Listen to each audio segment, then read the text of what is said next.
world with love. It made my fight your own. And I lift my eyes and throw fear aside and sing out into the night. 'Cause even when the world caves, even when the fight calls, even when the wars wage, I'll take heart. I know you are greater, forever you are Savior. I will sing your praise with all that I have, with all that I am, Lord.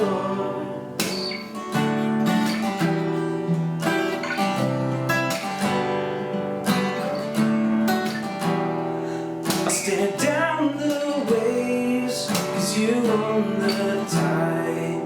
I still my soul and know you wait for me on waters wild, when faith walks above the storm. 'Cause even when the world caves, even when the fight calls, even when the wars wage, I'll take heart. I know you are greater, forever you are Savior. I will sing your praise with all that I have, with all that I am, Lord. With all that I have, with all that I am, Lord. And I won't let the storm wither my heart, won't let the darkness beat me down. Sing in the night, my hope alive in you. And I'll walk through the fire and not be burned, pray in the fight and watch it turn. Jesus, tonight I give it all to you. Sing that. I won't let the storm wither my heart, I won't let the darkness beat me down. I'll sing in the night, my hope alive in you. I'll walk through the fire, I'll walk through the fire and not be burned, pray in the fight and watch it turn. Jesus, tonight I give it all to you. 'Cause even when the world caves, even when the fight calls, even when the wars rage, I take heart. I know you are greater, forever you are Savior. Sing your praise with all that I have, with all that I am, Lord. With all that I have, with all that I am, Lord.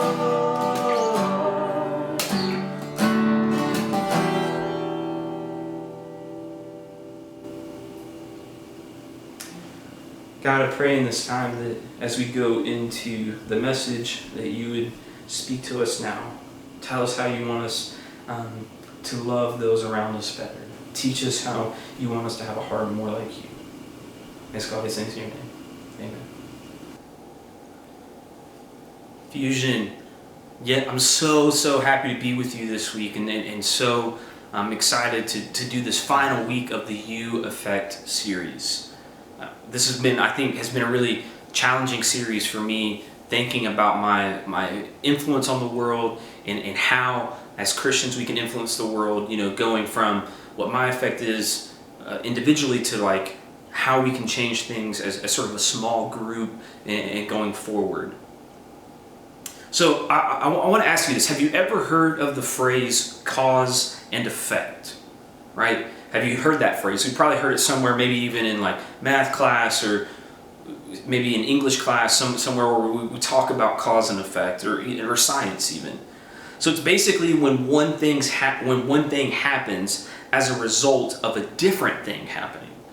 For example, here's a cause. Let's say my mom is in a great mood today. An effect, I'm going to go and ask for those concert tickets I've been wanting. Or here's another one, cause, my teacher sprung an unexpected project on our class that's due on Monday. So effect, my weekend is now destroyed. Or here's one, I think this happens a lot to people from time to time. It says this: cause I look like a mess today. So the effect is I don't feel confident enough to talk to that guy or that girl I have a crush on in my trigonometry class. Or I know this is a big one, and I felt this a lot when I was playing sports. Because we played terrible in last night's game, and the effect, the coach pushed us harder in practice today, or maybe even just flat out punished us. So you get the idea now, cause and effect. And here's what's funny for me. I'm guessing that this may be true for you as well. When I experience something and the effect is great, I'm the first to say, well, the cause is me. I am the great thing that caused this great effect. All right, I don't necessarily say that out loud, but sometimes I can totally hype myself up in my own head. So on the flip side, I run into effects all the time that are bad, right? And I am 0% likely to say, that's me, I did it, I caused the bad thing. In fact, if I lose, my keys, I'll blame something else. I'll blame the dog or someone else. The dog ate my homework kind of thing. I'm just not going to say that, oh man, it was me that lost them. But here's the thing, in life sometimes we all mess up, right? We all have times where we mess up. We slip up, we make mistakes, and we drift away from what we thought we were supposed to be doing. And the effect is here, this is when we lose some influence. And here's what I mean. Sometimes this happens in a big way, right? We make like a really big mistake, and what we did becomes the headlining gossip at school, right? Or in our friend group, or on our team, or at church, right? And maybe it involved getting, doing something at a party, or some pictures that went public at school, or maybe some of you, it's a big mess up of like something happened with the police, or it's just something stupid that everybody found out about. But whatever we did was the cause, and the effect is that people who maybe looked up to us or looked to us as an influential person, they kind of take a step back. People that listen to us all of a sudden are not listening to us anymore, or maybe they even give us that disappointed look. Even the people that are normally quick to hang out with us are suddenly busy. And here's the thing, so sometimes this mess up happens in a big way, but sometimes the mess ups can happen in sort of a small way over time. Maybe it wasn't one huge decision.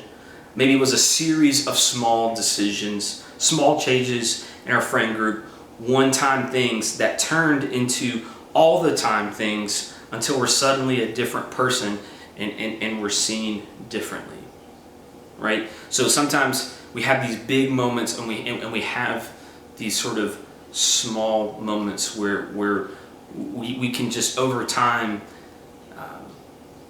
lose some influence. And I'll say one. For me, one of these areas is in marriage. Marriage is a thing that you have to be active in every day and be willing to put effort in every day. So there's some times where, maybe I just kind of drift through the days and I'm not so intentional.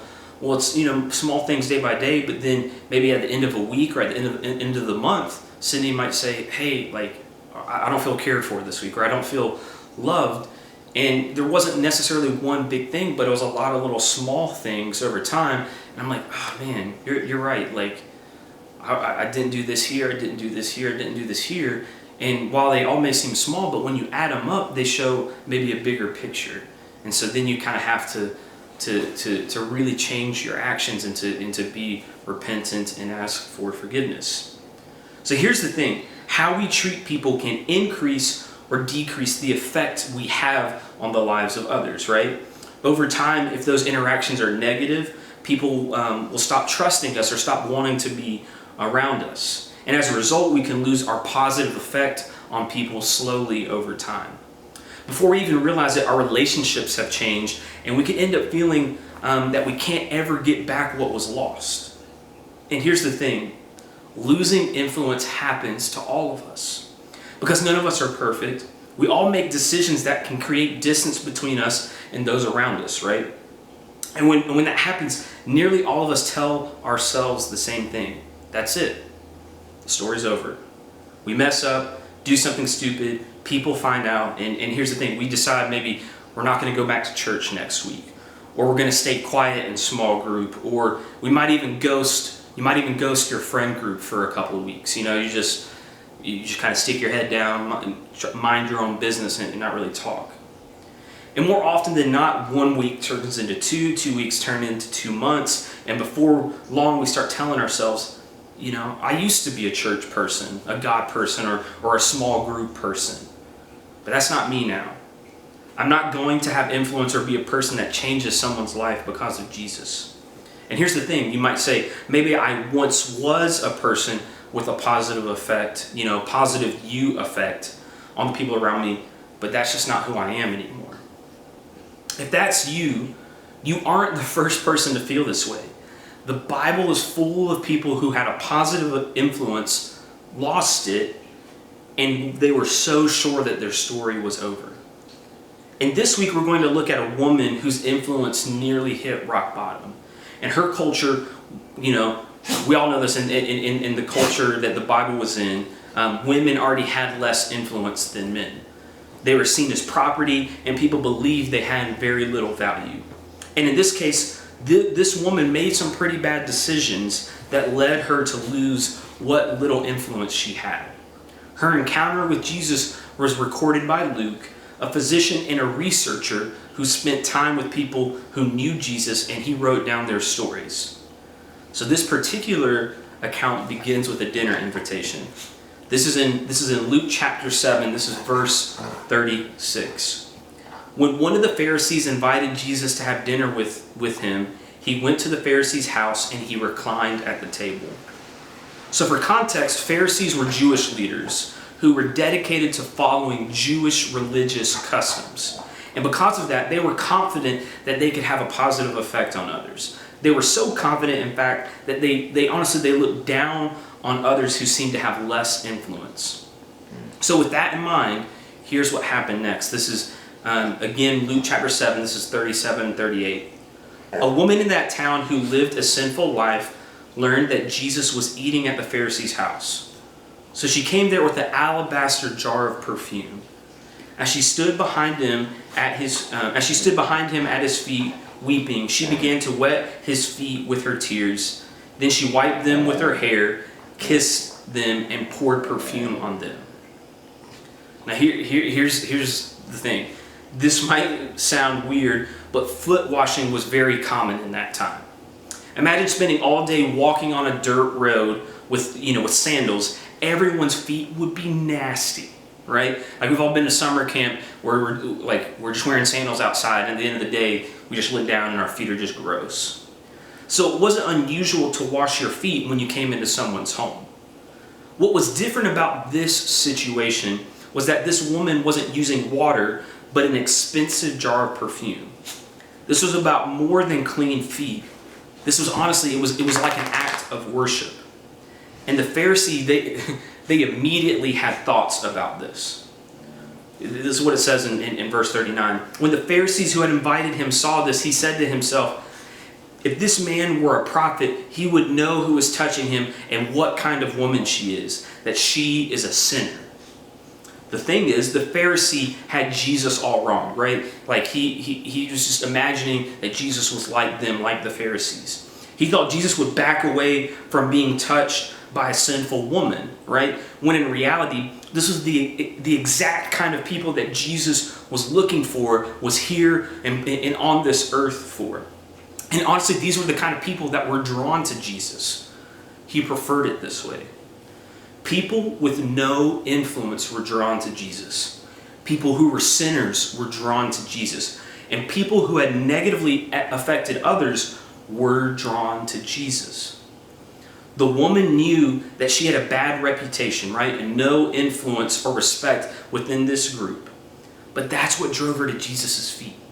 Her appreciation for Jesus was fueled by her own inadequacy. Her appreciation for Jesus was fueled by her own inadequacy.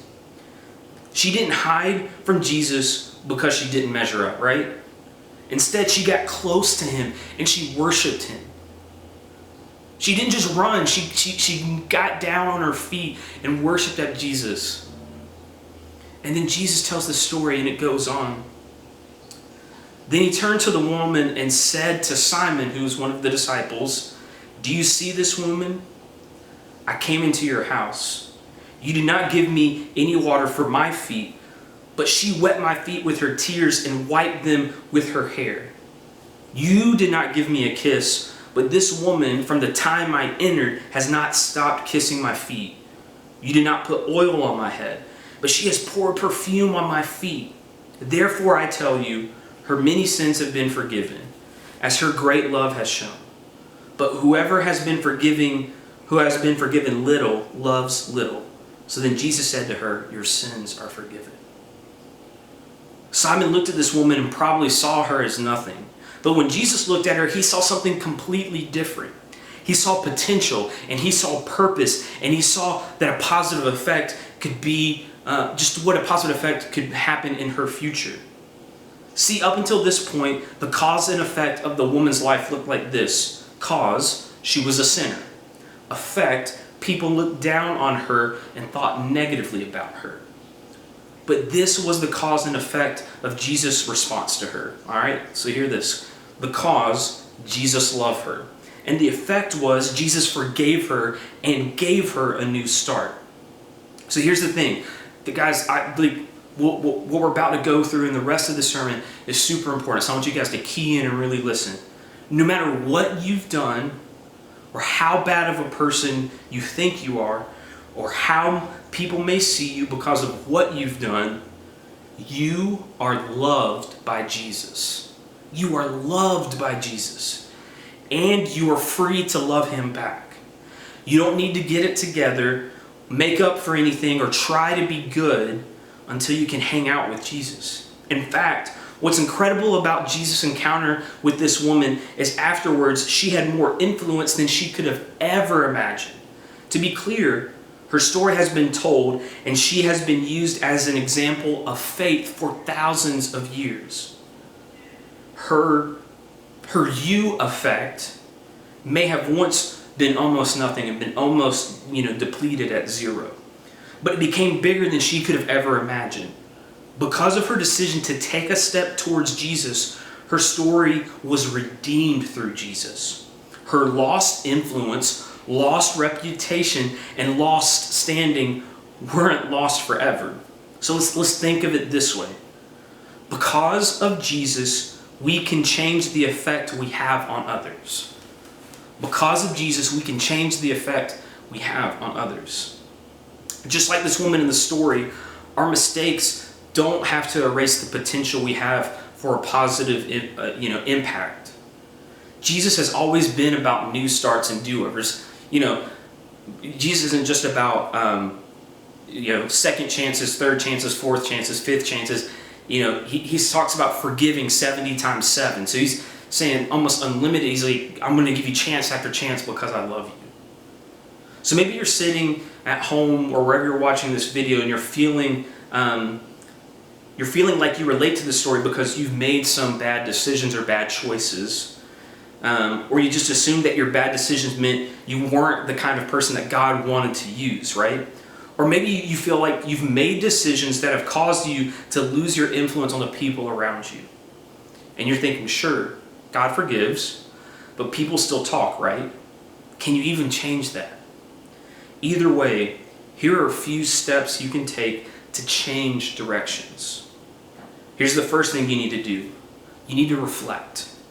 Ask yourself, what small steps or big decisions are leading me to have a negative effect on others? Is it how I speak to others? Are you too harsh or sarcastic in your responses?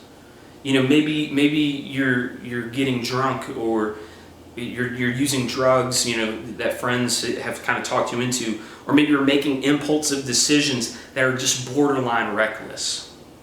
Maybe you're lying to the people you're closest with. Or you're pretending to be someone that you're not. Whatever it is, take the time to think honestly about what may be causing the you effect to be not so good. You need to reflect on yourself. And here's the second thing, and these steps are a very holy thing and a very thing that's rooted in Christian tradition. So here's the second thing, is that you need to confess. If there are choices that have led you to have a negative effect on others, talk to God about it. Invite him into the mess. Just like the woman at the dinner party, we can approach Jesus no matter what other people want to say about us. He isn't surprised and he isn't mad, but he is quick to forgive and accept us just as we are. He sees us exactly as we are, people made in his image with incredible potential, right? Like that's how he's always viewing us, as people that are made in his image.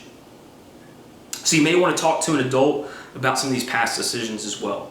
That's why small group leaders are here, that's why you have small group leaders, because you have someone that you can talk to. And I want them to be a safe place where you can say anything and they can help you figure out what to do next. Rebuilding trust with people takes time. And basically it takes time and intentionality on your part. And your leader may be able to help you in that process. So here's the last thing. After confessing, you need to identify a specific step. You need to identify a step that you can take to move in the right direction to rebuild trust after the negative effect you have on people around you because of the choices you made. So for instance, maybe it's this: apologizing to someone you have mistreated or lied to. Or maybe you start to change the way you speak to people. Because let's be honest on this one. Sometimes we're not saying super negative things, or we're not necessarily cursing or saying bad words. But man, the way that we respond to people and the way we say things can really cut people, right? Like, I know that most of your parents right now would say, I just wish they would respond to me a little better, So the next time your parents say something you don't necessarily like, instead of just responding in a super, negative way, just say, oh, okay, great, I'll do it. Yes. Instead of being like, yes, Mom, gosh, think about how the things you say affect others. Or maybe a step you need to take is you need to ask someone to check in with you and remind you about the positive decisions that you've made, and that the decisions you've made to make good changes in your life. That's called accountability, someone to hold you accountable for your actions. So here's the last thing. Because of Jesus, we can change the effect we have on others, right? Because of Jesus, we can change the effect we have on others. Lost influence doesn't have to be lost for forever. You have the ability to take a step in a different direction. And as you look around the room, at the room that you're sitting in, know that's true for everyone, right? What I'm saying is, like, this statement is true for you, this statement is true for your friend, and this statement is true for the person that you don't like, right? Like, the person that you don't like, they can take a step and change in the right direction, and it's not your job to hold them to some old past version of themselves in the same way that you don't want to be held to an old past version of yourself. So maybe somebody who's made those choices and that has disappointed you. I want you to be a part of reminding them that Jesus loves them, right?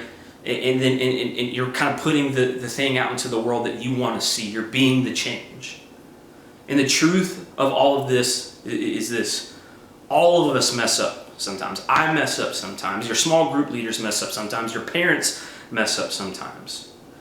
We take our you effect from the positive to the negative, and all of us need a fresh start sometimes.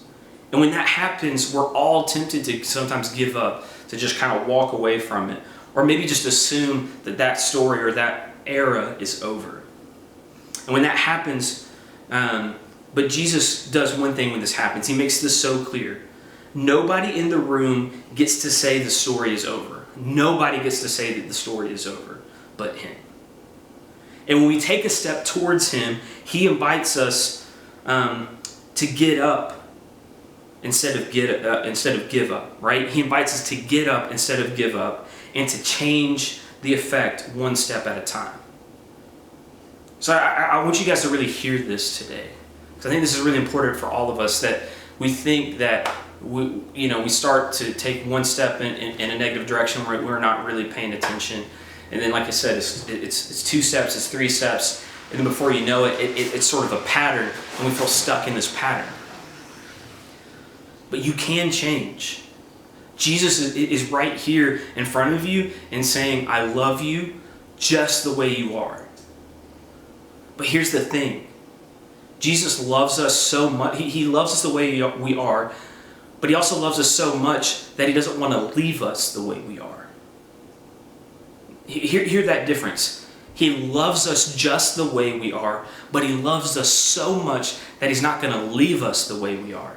Basically, he's going to see us, at his feet crying, and he's going to love us just in that moment, but he's going to love us so much that he's going to pick us up, and he's going to carry us into new life. He's going to carry us into new space. He's going to bring people around you that are going to help you make positive choices if you just say yes. All you have to do is just say yes. Just say, God, confess, I messed up and I need you. I need you to help me change. And then slowly but surely, you're going to start seeing those positive effects take place. Guys, this is the crux of the gospel. This is why the gospel is good news. Right? Like sometimes I think we hear Christian phrases and we just get, it just gets lost on us because we hear it so much. But the gospel is beautiful, good news because there's hope and redemption for all of us. Right? There's hope and purpose and change for all of us. So think about it, guys. Reflect. And when you see some of these negative things, then confess it. And then take small steps. And small steps will turn into big steps. And these big steps are going to turn into life change. Good life change. My hope is that each of you will go through this process and ask, talk to a trusted parent or a trusted leader or a trusted friend about these decisions and these steps. I'm going to pray for us. Jesus, thank you so much that you love us so much. That you love us so much just the way we are. And that you love us to not leave us the way we are. God, be with us. Give us each courage to look at our own hearts and look in our own lives. God, be with us as we go throughout this week. Give us the courage to make small steps back towards you. I ask all these things in your wonderful, wonderful name. Amen. Thanks, guys.